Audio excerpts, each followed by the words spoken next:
Estás escuchando Mesilá, el devocional semanal donde buscamos prepararte el camino y profundizar tu relación con Dios. Soy tu anfitrión, Luigi González, y te quiero dar la bienvenida. Espero que disfrutes el episodio de esta semana. Bienvenido al mes de abril y a nuestra nueva serie titulada Bajo la Superficie. Este mes lo estamos dedicando a ayudarte a ti a estudiar mejor la palabra de Dios. Muchos cristianos tienen la idea de que solo los pastores, solo los predicadores son los que pueden entender la palabra. Y a pesar de que apreciamos cuando alguien se prepara y estudia para esto, la palabra de Dios está disponible para todos los que llamamos a Jesús nuestro Señor y nuestro Salvador. Está abierta para que cada uno podamos entender y comunicarnos con nuestro Señor. Por supuesto, hay cosas difíciles. Hay cosas complicadas al entender de que esto fue escrito hace miles de años. Pero para eso tenemos una comunidad. Y por eso nos ayudamos los unos a los otros a comprender la palabra de Dios. Así que en esta serie vamos a ver 4 principios que te van a ayudar a ti a poder estudiar a profundidad, más allá de lo que ya lo haces, la palabra de Dios. Así que hoy te voy a pedir que me acompañes a la carta de Primera de Corintios capítulo 11, porque aquí está el pasaje que vamos a estudiar el día de hoy. Hoy vamos a hablar de la Santa Cena. Por esto nos referimos a un sacramento que Jesús mismo le dijo a los apóstoles a que ellos continúen haciendo para recordar y anunciar la muerte y el regreso de Jesús.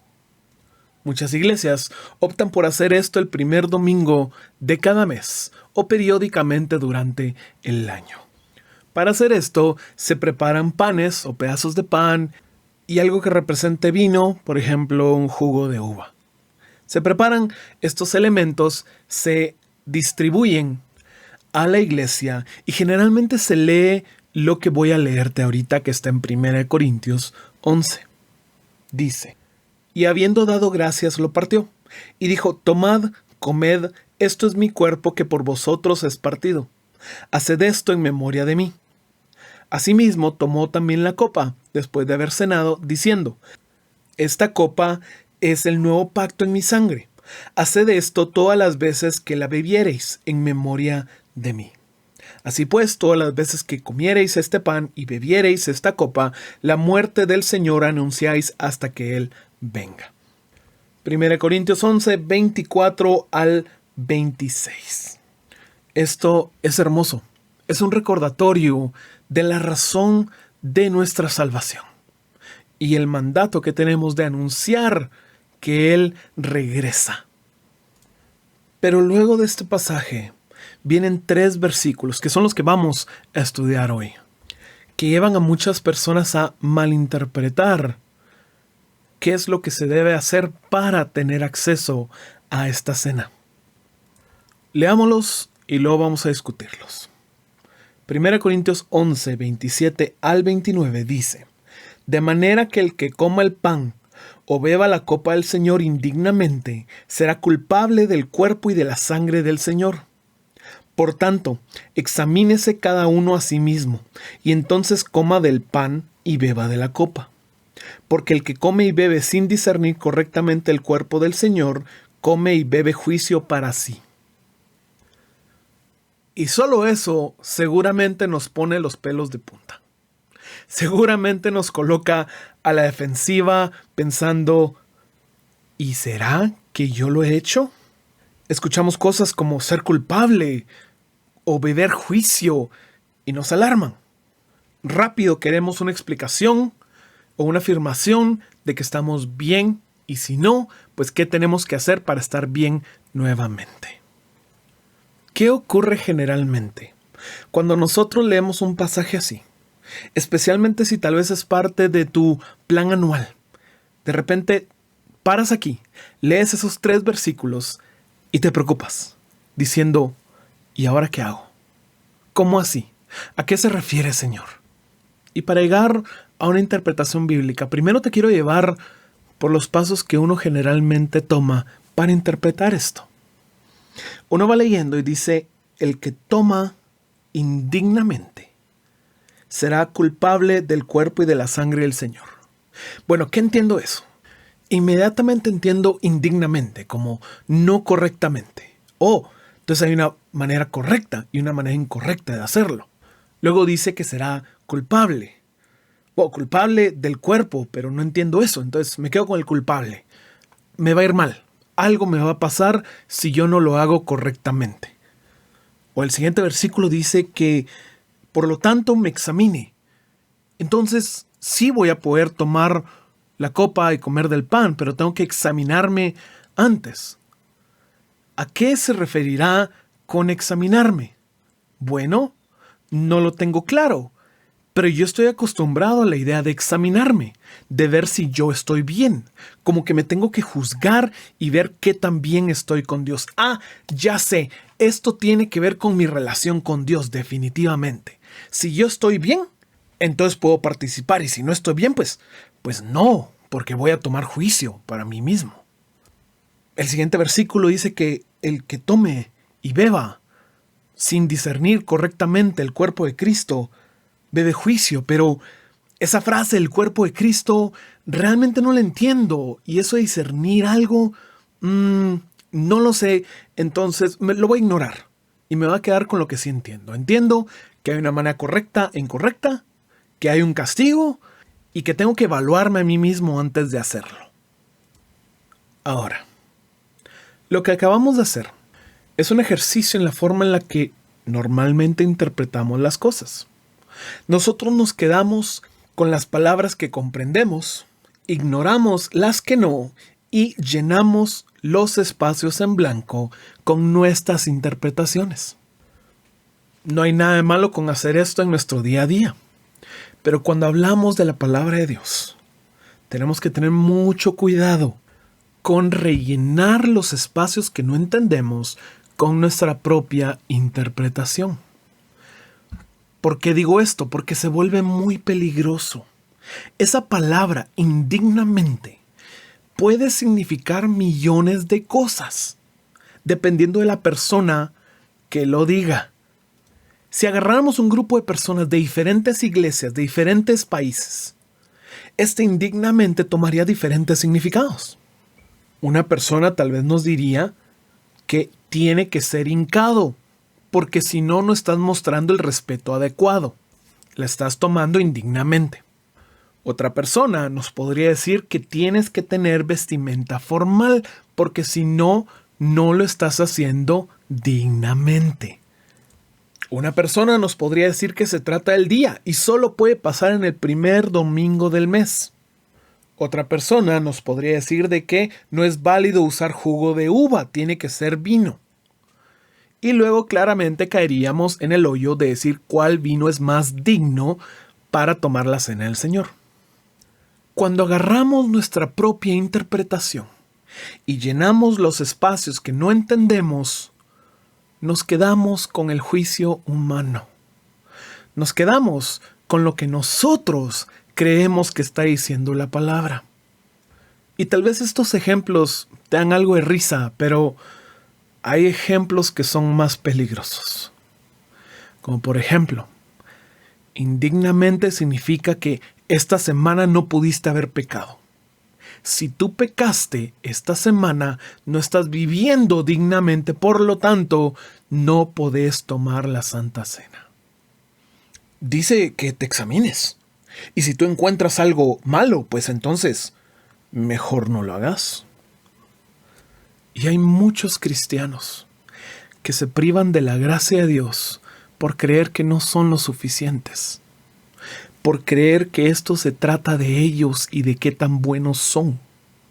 Empecemos diciendo de que esta no es la interpretación. Cualquier teología que te diga que tú tienes que estar bien antes de venir ante Dios no es bíblica y es completamente errónea. Él se sacrificó por personas que no son dignas. Por personas que no solo no hicieron nada para obtener su salvación, sino que se rebelaron y le escupieron en la cara a Dios con sus actos. Por esas personas, Jesús se sacrificó, y la representación de su muerte no puede tener el significado completamente opuesto, y no puede ser una celebración del buen comportamiento cristiano durante la semana. Tiene que ser un acto de gracia. Ahora, ¿cómo encontramos una interpretación más bíblica, más acertada? Bueno, el primero de nuestros 4 principios que vamos a ver en esta serie es que todo versículo tiene un contexto. Esto lo vemos en nuestras vidas diarias. Cuando estás hablando con alguien a través de mensaje de texto posiblemente y de la nada te dicen algo raro, por supuesto que subes a ver de qué están hablando. Si en una película te sientes perdido y puedes, pues regresas a ver de qué estaban hablando.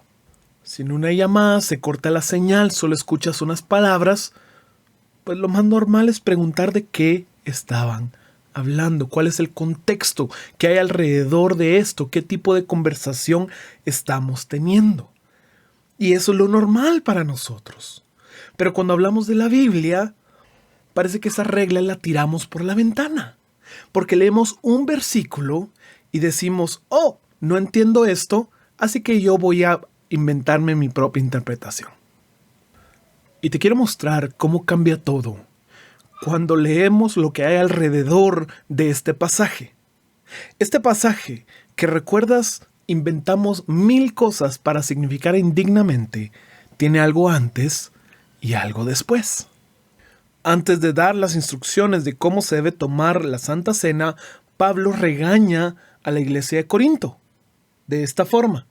Por tanto, cuando se reúnen, esto ya no es comer la cena del Señor, porque al comer cada uno toma primero su propia cena, y uno pasa hambre y otro se embriaga. ¿Qué? ¿No tienen casas para comer y beber? ¿O desprecian la iglesia de Dios y avergüenzan a los que nada tienen? ¿Qué les diré? ¿Los alabaré? En esto no los alabaré. 1 Corintios 11, 20 al 22. ¿Qué es más probable cuando Pablo utiliza una palabra tan general como indignamente?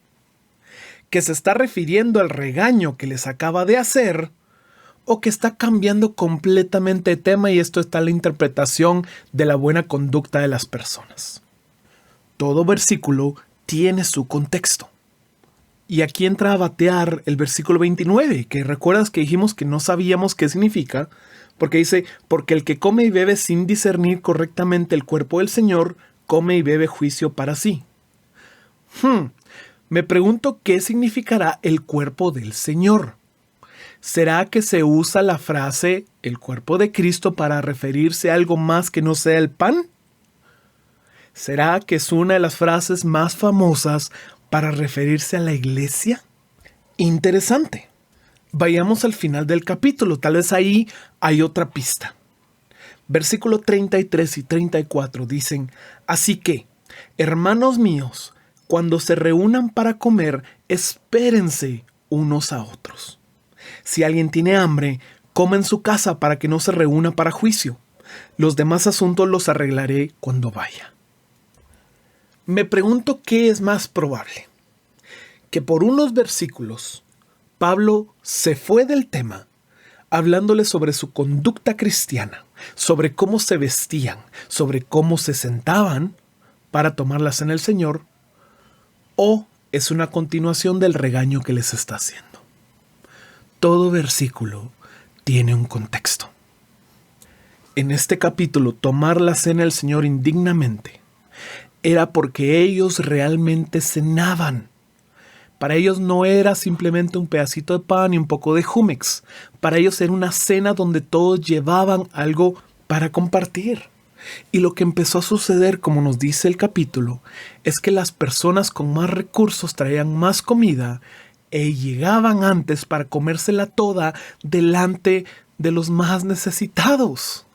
No discernir correctamente el cuerpo del Señor es no apreciar a la iglesia, no apreciar a las personas por las cuales Jesús murió. Por eso debemos examinarnos. No porque sea una evaluación mensual de la vida cristiana, sino porque tiene que haber amor en nuestro corazón para las personas necesitadas. No se trata de nosotros. No se trata de una evaluación de tu semana. Se trata de que amemos a otros. Por supuesto, hoy en día no tenemos ese problema porque la cena del Señor generalmente no es una cena completa. Ahora, no estamos diciendo de que esta es la única manera de comerla indignamente.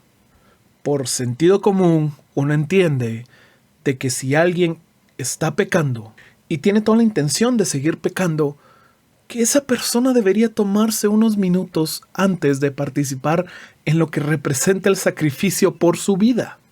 Eso es bueno, eso es excelente, pero ya es una aplicación a nuestro día, no lo que dice el pasaje. Por eso es importante que leamos lo que hay alrededor. Y por eso ponerse a cuentas no es simplemente saber si yo estoy bien. Es asegurarse de que yo estoy apreciando y amando a las personas a mi alrededor. Deseo que encuentres más tesoros en la Biblia cuando leas el contexto de los pasajes y que tu camino se mantenga siempre despejado. Gracias por escuchar. Si este episodio fue de bendición para ti, puedes ayudarnos a crecer al compartir el devocional en redes y enviándolo a las personas que sientes que necesitan escucharlo. Gracias por ser parte de Mesilá.